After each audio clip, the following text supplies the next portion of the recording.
Mes frères et sœurs, au service de Dieu, nous sommes inépuisables. Nous sommes remplis d'une puissance extraordinaire. Introduction. Peuple noir, méfiez-vous du yoga. Fuyez de loin cette pratique qui est néfaste et destructeur. Ce n'est pas pour vous. Arrêtez de ramasser et de manger les croyances et pratiques spirituelles des autres peuples, car nos ancêtres possédaient la meilleure des spiritualités. Respectant Dieu, ses lois et ses archanges puissants des quatre éléments. Respectant la nature et puis le tout. Car notre Dieu tout-puissant est le tout manifesté. Ensuite, en Kikongo, Mpungu signifie puissant. Mais écoutez bien, plus anciennement signifiant l'aigle royal. Alors, Mfumu Kimbangu, le seigneur Kimbangu, Mwene à Congo, n'est-il pas l'aigle royal? Et qui est l'aigle royal si ce n'est Dieu lui-même? Car Dieu seul est tout puissant. C'était une parenthèse. Et oui, en 1887, le Dieu tout-puissant et vivant, le grand esprit Congo, Nemwanda Congo, le Dieu créateur, s'était incarné dans notre monde en prenant forme et dans le corps de Simon Kimbangu, celui qui révèle les choses cachées. Et dans ce corps-là, il avait promis qu'il reviendrait pour sauver la race noire et l'humanité, en étant lui-même Dieu dans la matière, le guide qu'il nous manque, ramenant ainsi son royaume céleste Congo sur terre et au royaume Congo, là où se trouve sa demeure, son sanctuaire, en ramenant aussi, soi-disant ainsi, son monde de l'au-delà sur terre, le monde de l'au-delà que l'on nomme Simu Congo. Simu Congo en Kikongo, la langue de Dieu et celle du ciel. N'oubliez pas que Kimbangu, oui, est le gardien du séjour des morts, oui, de l'au-delà, du monde invisible céleste, du paradis et de l'enfer, le roi des deux mondes. Alors, les archanges, non, d'abord, il existe 9 ordres des esprits célestes. 9 ordres. Nous avons d'abord Dieu au sommet de la pyramide. Ensuite, il y a les archanges, comme je vous ai dit, l'air, l'ange de l'air, de l'eau, du feu et de la terre. Ensuite, nous avons les vertus. Les vertus qui sont la sagesse, la puissance, l'amour, etc. Ensuite, viennent les puissances. Ensuite, les principautés, les dominations, les trônes, puis vient les chérubins et les séraphins.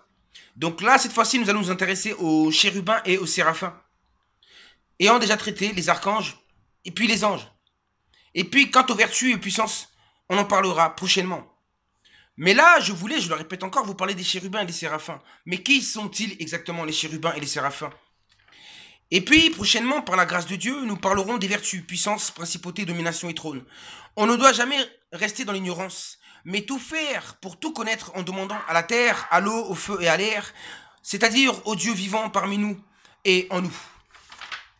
Alors, les archanges sont les anges des 4 éléments. Les anges sont les hommes parfaits au service de la volonté de Dieu sur terre, les enseignants, les instructeurs.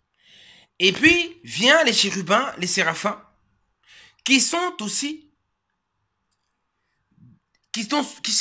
excusez-moi, au service de Dieu et des archanges. Alors, je commence par les chérubins. On va toujours chercher la vérité car la vérité se trouve derrière les mots.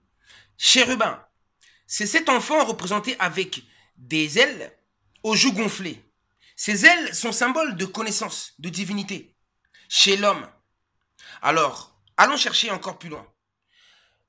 Chérubin vient du latin ecclésiastique, chérub, et de l'hébreu, kéroub. Dans la langue assyrienne, kéroub ou caribou signifie, écoutez bien mes frères et sœurs, chérubin signifie cela, celui qui prie ou celui qui communique.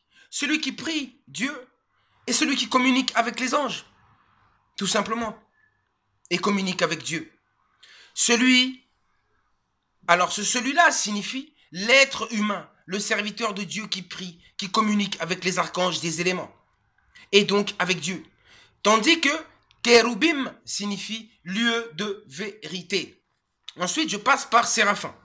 Séraphin signifie ange du feu. Mbasiza ntia ou mbaou. Mbasinza tia ou mbaou. Alors, c'est ange avec une forme humaine. C'est-à-dire un homme ou une femme de feu. Un homme ou une femme de vérité. Tout simplement. Avec la forme humaine. Parce que comme je vous ai dit, les archanges n'ont pas la forme humaine. L'air n'a pas la forme humaine. Hein? Le soleil n'a pas la forme humaine. L'eau n'a pas la forme humaine. La terre n'a pas la forme humaine. C'est ça la différence. Chérubin et séraphin, tout comme l'ange et l'archange, ne sont que des adjectifs qualificatifs, qualifiant des phénomènes universels et divins. Des adjectifs. Les mots ne sont pas conformes à la réalité sous nos yeux.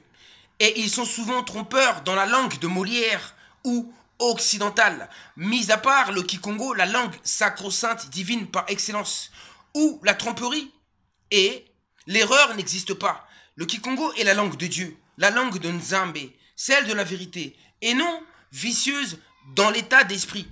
Car, je vous le dis bien, mes frères et sœurs, la langue occidentale est à l'image de l'état d'esprit des Blancs, des Mindélés, et leur état d'esprit est trompeur et vicieux, confus.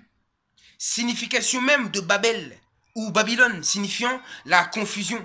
Le royaume des ténèbres, signifiant de mensonges, de la mort et de la corruption.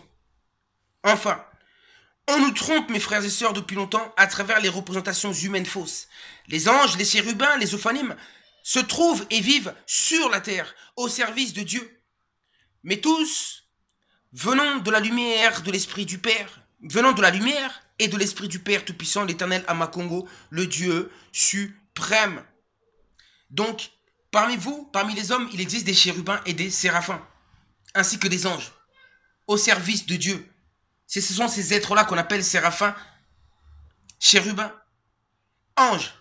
Vous avez compris? Et les archanges, ils sont au-dessus. C'est un autre phénomène, mes frères et sœurs. Alors, les hommes sont des anges. Ils sont des dieux inférieurs, au-dessus des séraphins et des chérubins. C'est-à-dire que les chérubins, ce sont des hommes un rang en dessous des anges. Ils ont une mission sur la terre qui est différente. Par exemple, ils sont là peut-être pas pour enseigner, mais pour faire autre chose. Ils ont d'autres fonctions. Et ces fonctions-là, je vous le dirai plus tard. Oui, le grand esprit Congo me le dira. Oui, les anges me le diront. Je vous dis à très bientôt, chercheurs de vérité.